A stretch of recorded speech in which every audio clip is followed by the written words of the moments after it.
It's wonderful to have you on the show. Thanks for joining me on Product Leaders Journey. Thank you, Rahul. It's been a long time and I'm looking forward to it. Yeah, it has been.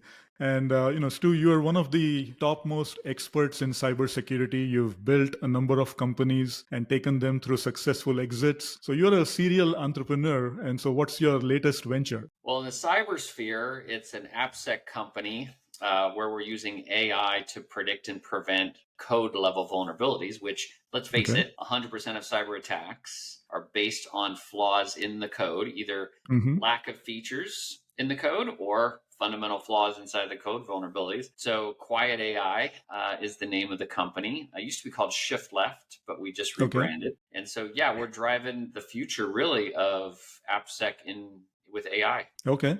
Great. And so, one of the things that was always very fascinating about the cybersecurity space is that, in many cases, when we build products to solve problems for customers, we try to make our products better and differentiated against competitors. But in the cybersecurity space, you've got the added dynamic of an active adversary that's trying to defeat your product.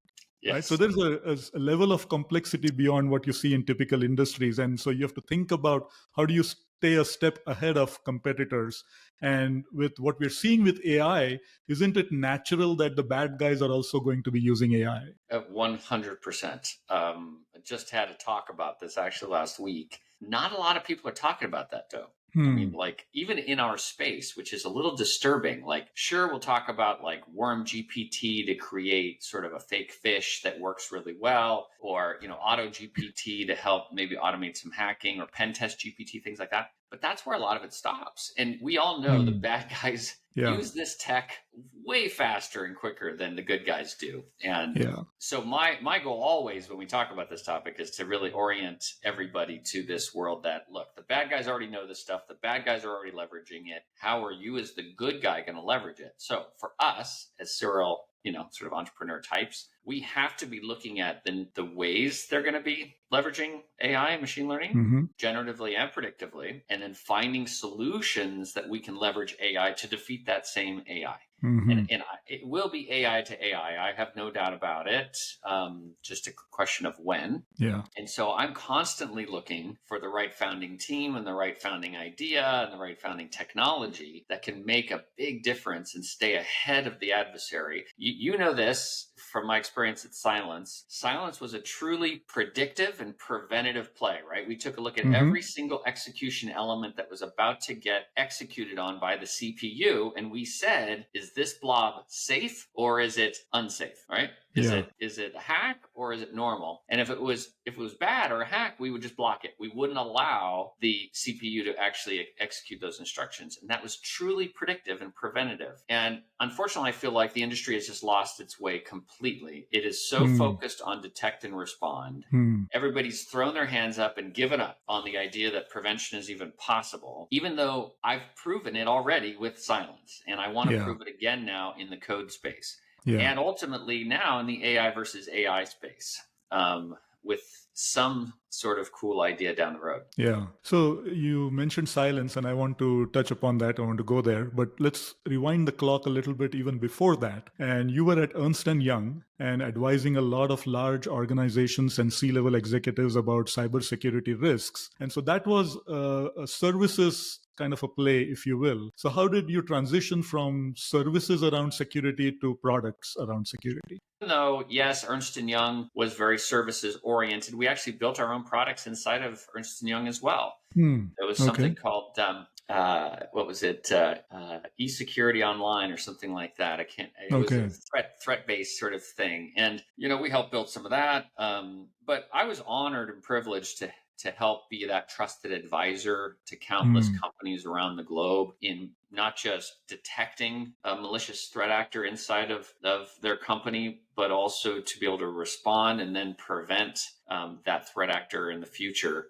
We did a lot of pen testing, which of course required us to automate a lot of the tools because there was no simple free tools to use. We had to build our own. So that software development experience came in really handy. And did that lead to founding Foundstone? Well, yeah, in part, I had started writing writing the book Hacking Exposed Hmm. before I had joined Ernst & Young, probably a year or two before joining Ernst & Young at InfoWorld when I was an analyst there and helped run the labs. And so I started writing the book. And then, at my tail end of my career at Ernst & Young, I published the book September of 99. And again, that book was all about finding the techniques of the bad guy, the tools and techniques and procedures and protocols of the bad guys, and then documenting it for the good guys to learn about, the admins to learn about. So I published that book, which was that's like a pen tester's dream book, right? Yeah. And everybody just soaked it all up. There wasn't a lot of material on that, especially in a really recipe-driven approach. Like do step 1, then 2, then 3. We made it very scientific and not as much of an art form. So it appealed to the masses. And it was the next step to say, well, gosh,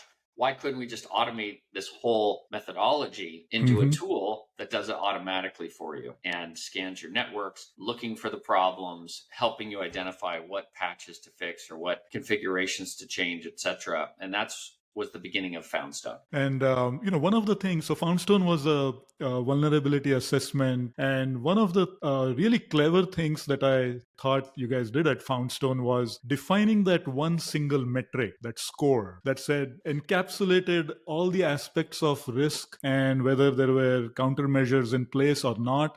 Really, that became a very objective way of just assessing the health of an environment. And so how did you guys come up with that? Well, we knew that one of the real weaknesses of the entire cyber programs in all these companies was creating a priority system. Because what we did very well at Foundstone was create problems for you, right? As the administrator, we told you everything of how to fix your environment.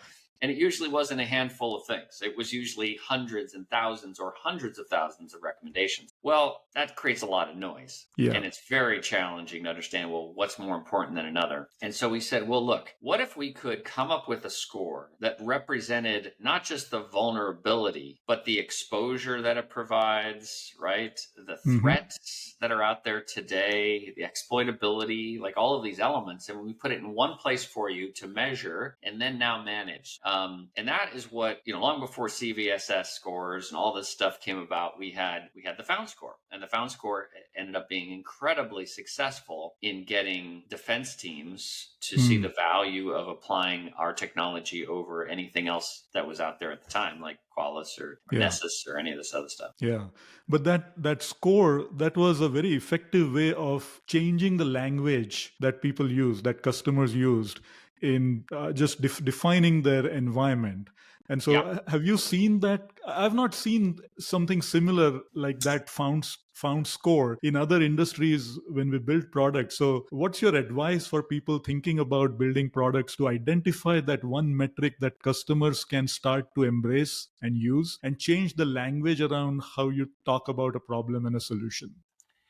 Well, this goes back to, I'll tell you, with Silence, we did a lot of things wrong, but we did a few things right. And one of the things we did there is we really understood how to demonstrate two things. One was self-evident value. So when we did our demos, you knew immediately the value of our solution, like the way that we did the demo. Yeah. Then the second part is we created a sense of urgency. These two elements tend to be the most compelling elements in a demo for you as someone that's creating a solution. So you always want to try to orient into those two possible places. And that self-evident value is hard. Like not everybody can find a way to present their solution in a real self-evident way. Self-evident meaning like you don't need to be there to explain it. Like you can you just literally sound is off and you present the demo. Yeah. If you can do that, then you have an incredibly compelling solution. And then the icing on the cake is, can that demo, again, no sound, create a sense of urgency for you, for the customer? And if it does, well, man, you have the 1-2 punch. Like you've got everything you need there. So to me, that's really where a lot of the industry falls down, is we can't clearly articulate the value in a self-evident way, and we can't create that sense of urgency. So, that Found score, that scoring system, and a lot of folks give up on it, because it's not an easy formula to sort of come through on. Yeah, that's very well said. I mean, the two things that I got out of that are self-evident value. How does that then create a sense of urgency for the customer? And that's Exactly. really powerful, because a lot of demos that we end up seeing, they only scratch the surface on how does the product work and what are the 10 clicks that you need to do to get from one screen to the other screen, and the dashboard of reports and widgets that you see. But that's not an effective product demo at all. No, it's just feature vomit is what I call it.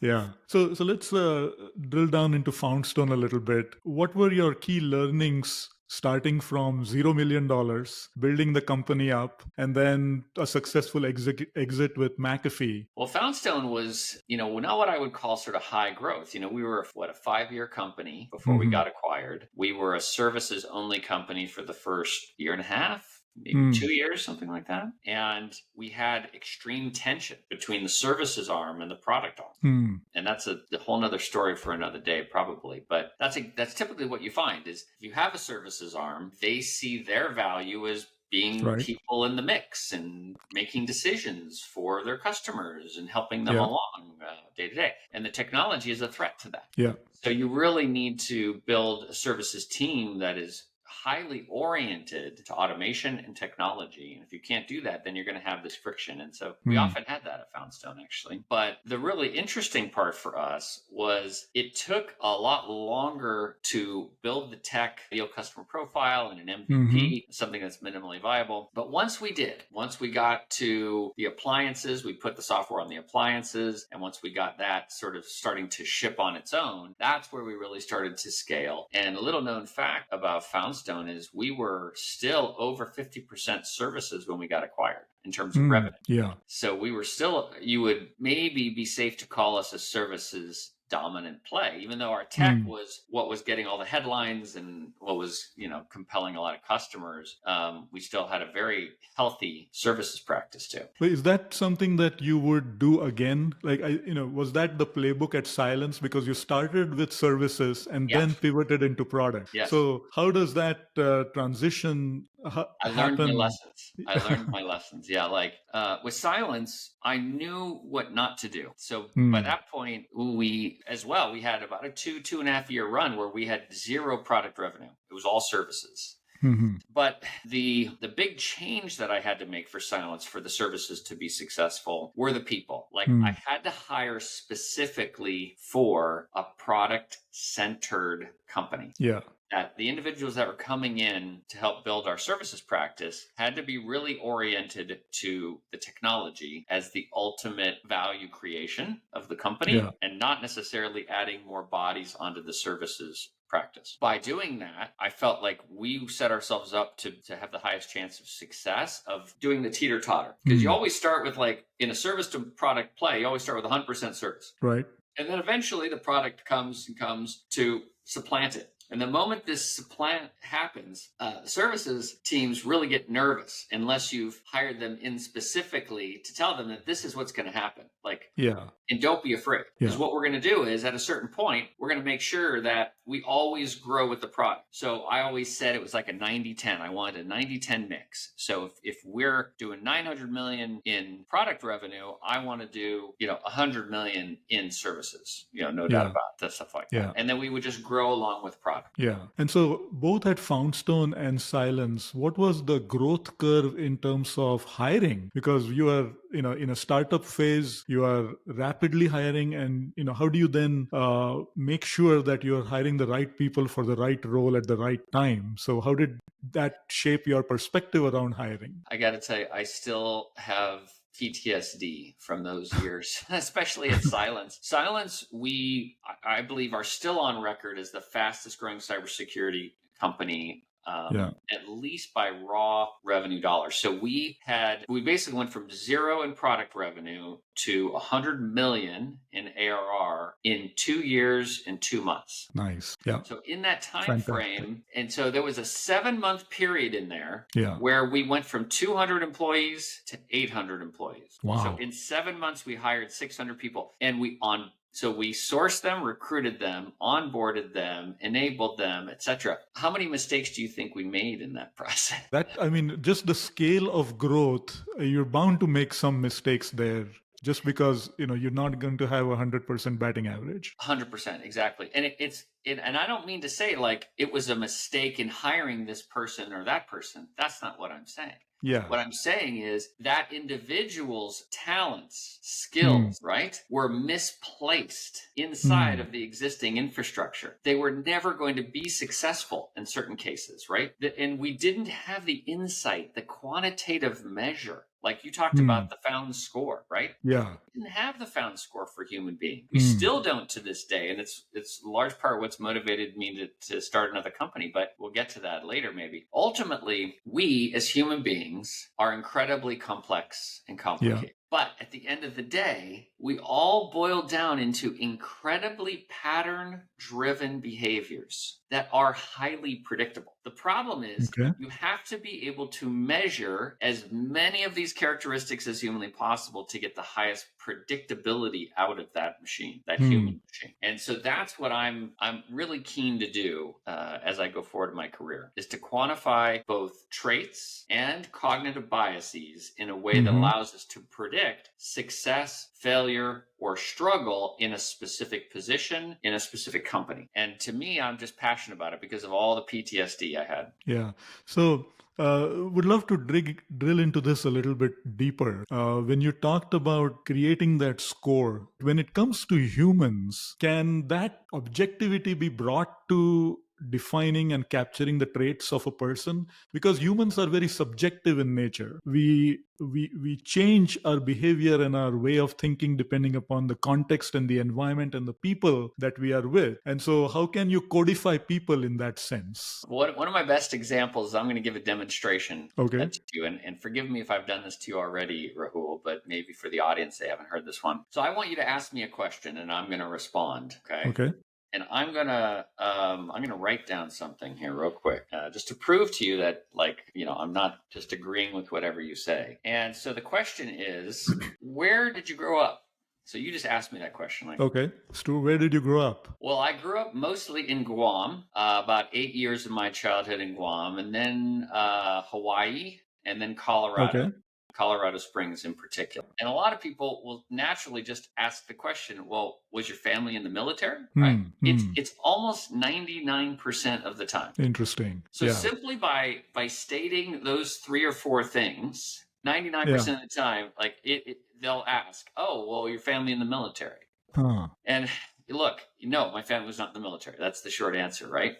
We all are very pattern driven. We see the world based on our perception and our constructs. And by that makes it very, very predictable. Okay. But the problem is we don't have the data to predict it. And it's the collection of the data which is the most important. So to your question, which is how do you provide an objective measure onto human behavior? That's the trick. I think once we can get to there, and we are close actually to be able to measure that, and there's multiple ways to measure this. There's sort of the direct measure, which is asks you questions, self-report, self-assessment. Yeah.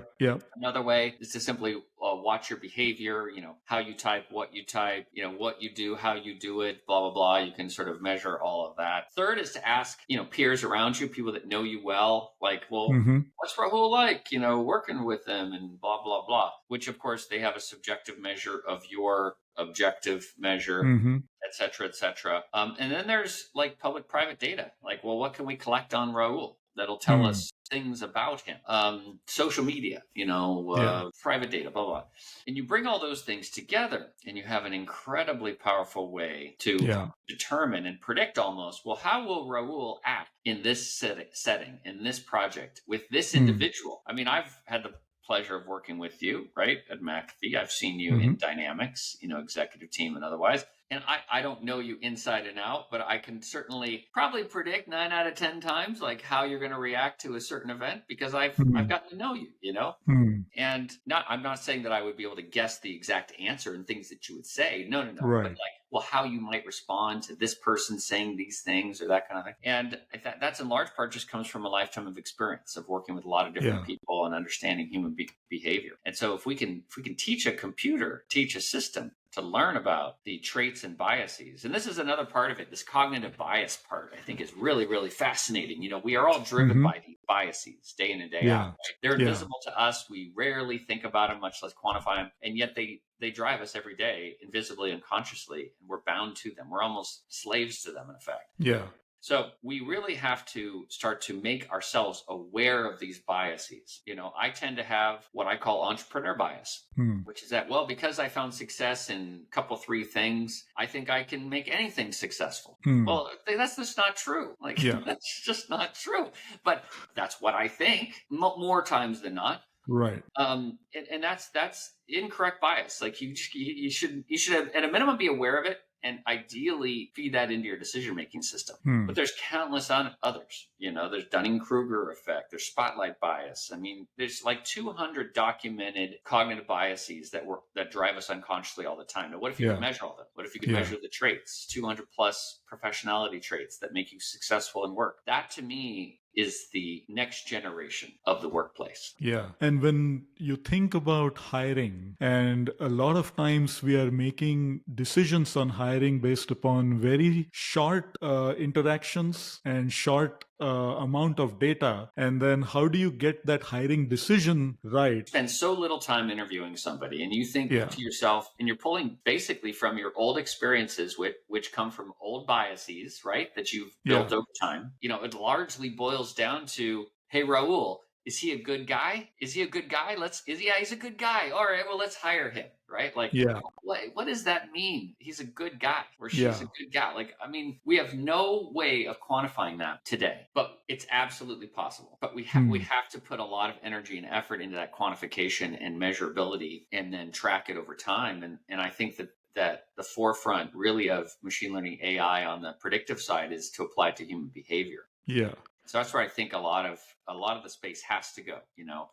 We've all done, countless once you hire somebody, then you're like, well, why aren't they working out? We do a 360, we do a 9-box, we do the annual reviews, monthly annual, whatever it is, right? And you're stuck with people that are really they're not fitting in. They're not, either whether it be culturally or hard skills based or whatever, they're just not working out. And you need to take action, but you have no way to sort of explain it. You're just like, look, it's not working out. And I don't know what to tell you. We got to let you go, or the position you're in just doesn't work. We got to eliminate the position, things like that. But there's no way to actually help people. I mean, imagine going to somebody that's really not working out and saying, look, it's not working out, but that's because you're here. Okay. I'm going to tell you what, you go across the street to our competitor and you will thrive. I can't tell you how many times it's silence. Like, we would let somebody go because they weren't working out for us. They would go to a competitor, right? Like Sentinel-1 or CrowdStrike, and they were rock stars. Okay. Rock stars. So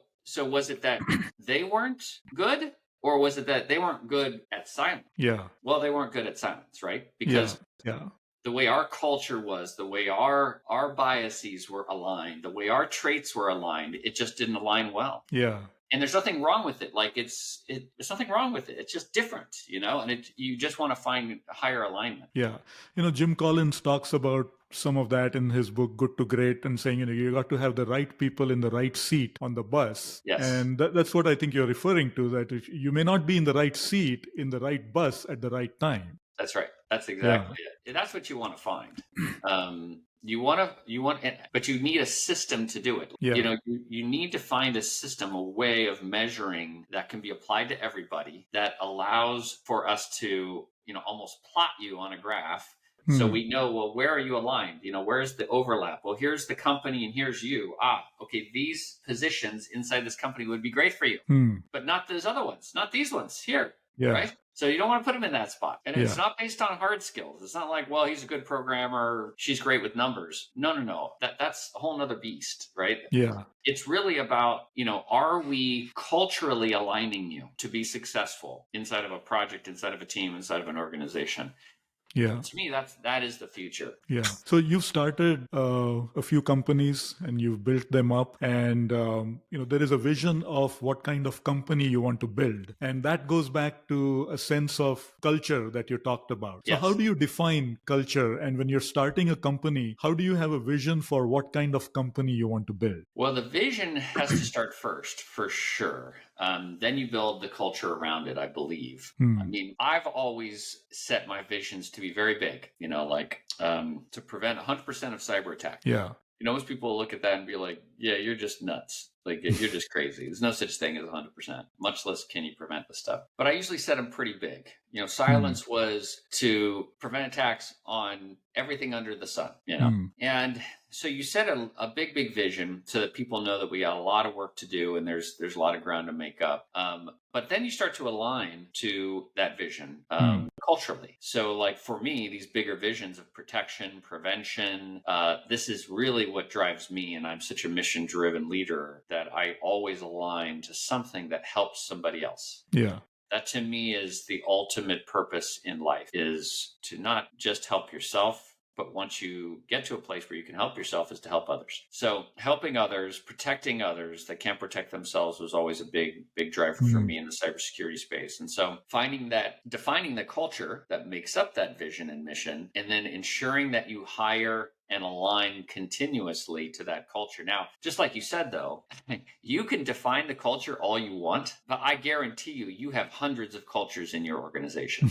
Like, just because you at the top say, this is how it is, the likelihood of 100% of that lower level getting aligned is very slim. I mean, it falls off fast. Right? And then all of a sudden you just have dozens and dozens and dozens of individual cultures. You could have a culture by individual pairings on a team. You could have your own culture, right? And it's this aligning of all of these cultures. Yeah. It's the holy grail. And that's what CEOs, I believe, what CEOs strive for their whole careers, is to align everybody to the same mission. And it's this alignment of all these cultures. And that's why we call this the ethos of we, the culture of we, which is Wethos. So we've coined a new term and a new company called Wethos that does exactly this. Quantifies human traits, behaviors, as well as cognitive biases to measure individuals in specific projects and specific teams, and aligning all of the cultures in an organization. And to me, if you can do that, you're getting the most out of every individual and every team, and you're getting the highest efficiency, effectiveness, and high performance that you can. Yeah,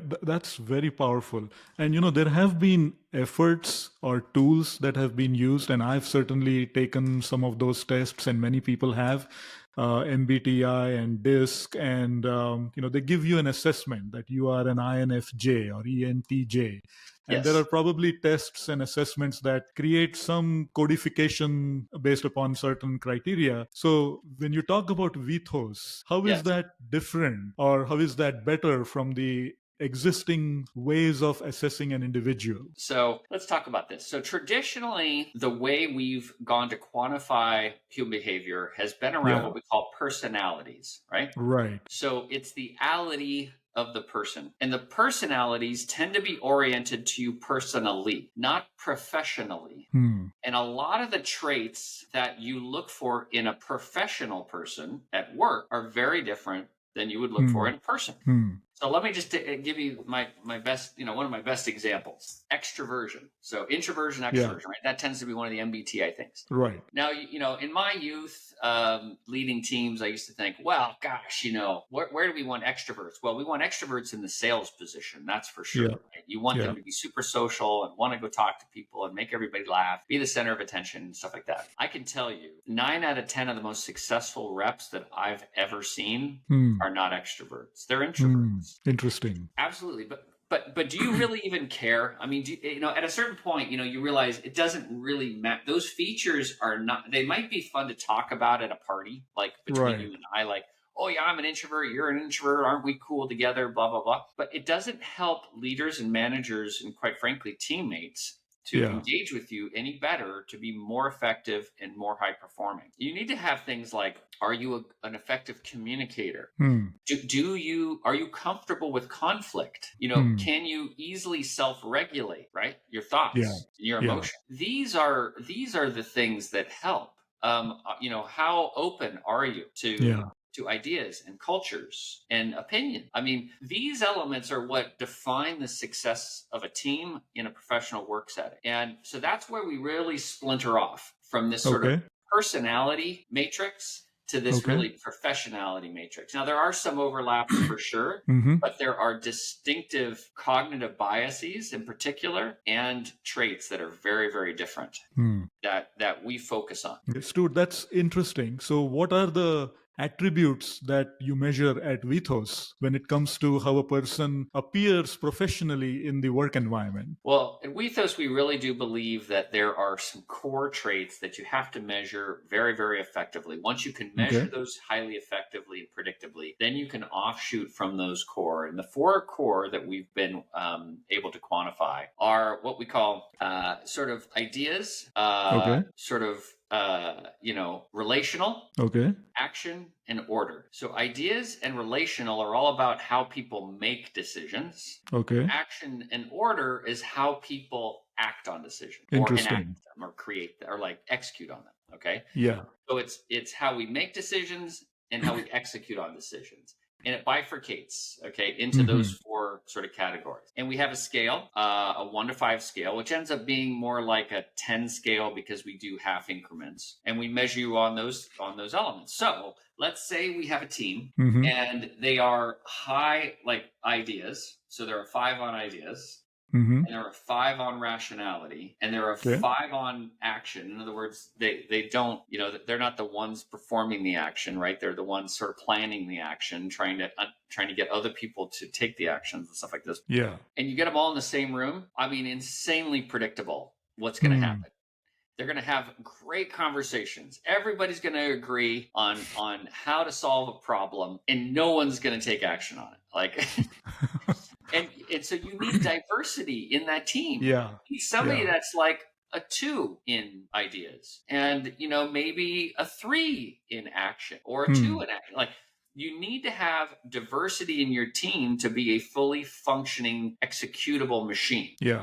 And that's what we do. So we allow you to understand each individual, their natural styles. We call it the Wethos styles. Okay. Your natural styles at work, how you work best, and give you the opportunities to stretch, obviously, from your natural style. But by understanding each other's natural styles, we know now how to adjust our own behavior. Yeah. I've had plenty of examples where we've had a tough decision to make, let's say, okay? Yeah. And I know the team that's going to make this decision. And I know that certain people, like I have one in my group that's like a super high 5. You can't get higher 5 on the rational or the relational side than this person. So when we make the decision that something has to happen, they're always going to be thinking about the individual's feelings and how the decision will impact everyone else's feelings and everything else. So I have to be very cognizant of that and help them go that extra mile so that they feel like that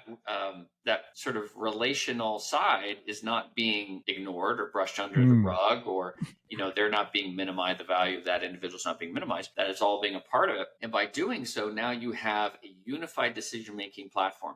Colin Powell was famous. I think you probably did you remember he was keynote at he was the one of keynote events, right? Yeah.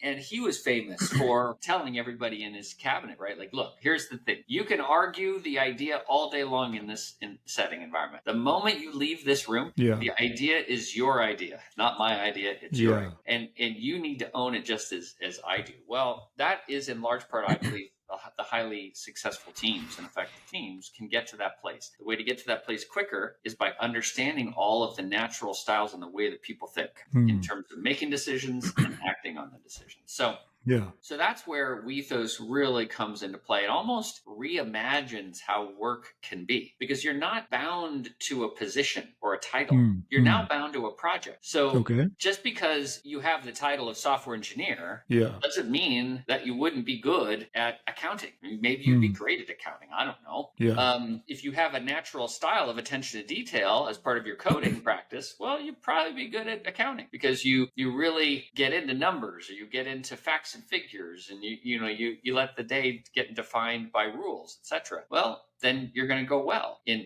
any sort of job that values attention to detail.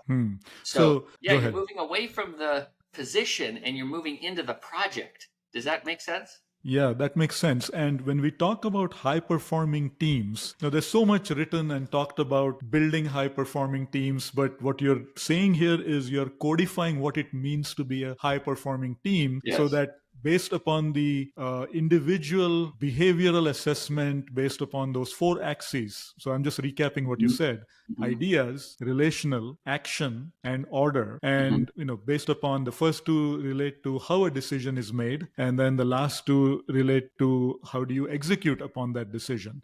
So that really creates a much more objective view of building what it means to build a high performing team, that you Yes. need to have the diversity of individuals on that team across those four different axes. Yes, and you need the ability to subjectively define high performing, Yeah. because you might have a company where they believe, nope, everybody's got to be the same, and that's the way we high perform. Okay, fine. So you believe everybody needs to be a 5 on all scales, then define it as that, or all 1s on all scales, or whatever Yeah. the template might be that you believe. Now, we believe a fully diversified, cognitively diversified team is the most high performing potential team, Okay. because you have all of the ingredients. You have the ingredients to success. Now, whether or not you orchestrate those ingredients into a successful outcome is really based on execution. Yeah. But we can give you the roadmap. And so when we think about talent development in an organization, a lot of focus is really based upon identifying the gaps in skills that people have and then giving them the opportunities to close those gaps or those weaknesses. But what you're talking about really goes to identifying the strengths that people have and putting them in positions to leverage those strengths in the right team for the right project. Exactly. It's basically measuring the qualities of the individual. Whether it's strengths or weaknesses is totally subjective. Like, Right. sure, at Silence, this was a weakness, but at Sentinel-1, it was a strength. They loved it. Yeah. Like, it was Yeah. great. It just totally depends. But it's really the qualities, okay, of the individual. Yeah. So by measuring those qualities now, you can ultimately define the best successful team makeup for your organization or for your company. And to me, that is the future of work. And so that's where this sort of framework and structure really come into play, is being able to define it and then measure it over time, and allow the organization to define success in their own way. Yeah. And so do you foresee a future where that Wethos style score that gets computed or identified with me as a professional worker, can I take that Wethos style score and take that from one company to another? Yes. And the answer is yes. So once you understand those elements of your professionality, you now can apply that to any other organization, or more importantly, team that is measuring in that same construct. So you can know, like, look, I'm not really working out well in this team because their definition of success does not align to my natural style. But this team over in this department, inside the company, does. And I think that I would really thrive in there. And we have a now objectively measurable way to prove that. Or we say, look, there's nobody really inside the company where I'm going to fit, but the company across the street very much aligns to my natural styles, and I'm going to go work for them on these 3 projects. Yeah. And worry less about the position and more about the project. That can apply across different geographies, across different styles of sizes of companies. And then you can understand how it relates to everyone else on your team or your project. And so so this is a new company that you've launched? Yes, we've just launched it, and we'll be sort of going more global with the company, but we've now formalized it, and it's kicking off incredibly well. Very cool. Very cool. So wish you all the success with that. Thanks so much, Rahul. Yeah, really appreciate it. So going back to those 2 exits, Foundstone getting acquired by McAfee, Silence getting acquired by BlackBerry, going from a startup into a large company, how do you protect the hustle? What were your learnings and any advice that you can share on that? Yeah, protect the hustle. I like the way you put that. That's hard. It's really hard, and that leads me actually, to a book I'm reading right now, actually, which I think we could probably talk about, maybe argue about for quite some time. The book's called Burn the Boats. Okay. A guy by the name of Matt Higgins. The whole premise behind it is the historical reference to burning the boats and how meaningful it is to success. If there's always a plan B, the path of least resistance is often pursued. If there's no plan B, and the only way forward is through, then you're going to go through. Yeah. And I do believe there is something very powerful about that. So when you go into a large company where there's always plan B, I mean, like you're pretty set. I mean, your paycheck does not depend on this week's performance. Like, or next week or the week after. I mean, maybe, in like a year or two, it might depend on it, but then how much hustle, then hustle has to be innate in you. Like it's not, it's not a trait that can be generated. Yeah. It's just either got to be in you or not in you. Anyway, so it makes it very challenging. The only way I've tried to do it, and you could say marginal success, I guess, fairly successful inside McAfee at least, was again centering around that mission and making sure that you align the individuals that you're partnering with to that mission, that they believe the same way. Yeah. I mean, if I had people on my team that sort of really didn't care about protecting people and actually wanted to just hurt people, well, then it probably wouldn't be all that successful. But if I have people that are like there because I'm waking up every day because I want to protect my mom, my grandmother, my father, my daughter, my blah, blah, blah from getting hacked, man, there's a drive then that comes from here. Not here. As fights are not won here; they're won here. Right. Yeah. Right through the heart, and that to me is where mission comes into play. Yeah. You can align that heart of the individual to the outcome that you want, and you have a powerful formula. You talked about mission so much and your inherent desire to help people who cannot help themselves. How did that get shaped? Was there any, incidents growing up in Guam, Hawaii, Colorado, or throughout your life that shaped your perspective around people and helping people identify with a bigger mission? Yeah. No, there was. When I was 19, I was on a commercial airlines flight that blew a hole inside the fuselage and sucked 9 people out of the plane. I was supposed to be in one of the seats that left the plane, but I turned down the upgrade at the last second on the flight. Wow. From Honolulu to New Zealand. 19 years old, the brain's still really forming. And I really go back to that moment in time. We ended up surviving, but really to this day don't know how. We don't know how that plane got back safely, given all the parameters it was working on. But after we landed and after all the investigation occurred, we realized that it was 100% preventable. And this I just couldn't quite compute this part. Here I went through a near-death experience, probably should have died at the age of 20, and yet it was preventable. Like, I just couldn't quite, how did we allow this to happen then? It just really, even to this day, I have a hard time even articulating, how did this happen if it was preventable? I understand, lightning bolt comes out of the sky and strikes you, fine, I mean, whatever, some force majeure, nature of God, whatever. Okay, fine. Yeah. But, this is all man-made stuff. Why can't we prevent this? And it was 100% preventable. So I walked away with such a deep-seated drive and passion for preventing and then thereby protecting those that can't protect themselves. Yeah. Because in the cyber sphere, in the compute world, most people can't protect themselves. They don't know the adversary and how they think and work and execute their attacks. So they're never going to be able to defend against them. So my drive really does, I believe, come from that fateful night over Honolulu. Wow. I mean, that's such a deeply impactful experience and just, shifts your complete life in a different direction. Yeah, it certainly did mine. Yeah. Well, Stu, we are, I feel like we could go on and have this conversation so enriching. Maybe one last question is, when you think about perspectives and things that shape the world, a lot of history, understanding history is also related to that. So if you were to go back in time to a period, an era in history, what would that be and why? You know what it would be? Have you ever seen the movie Lucy? No. So Lucy was a movie came out, I want to say in 2014. Okay. And it had, who was the actress in that. Let's see. Hold on a second. You will like this. Yeah, Scarlett Johansson. It Okay. had Morgan Freeman and incredibly. I thought the storyline was incredibly accurate. Anyway, there's a scene in there where they go backwards in time. Okay. And it goes from the current day all the way back, honestly, before the Earth was formed, and somehow they pull this thing off. And one of the phases is where I would probably go to, which is where the early evolution of man occurred. Okay.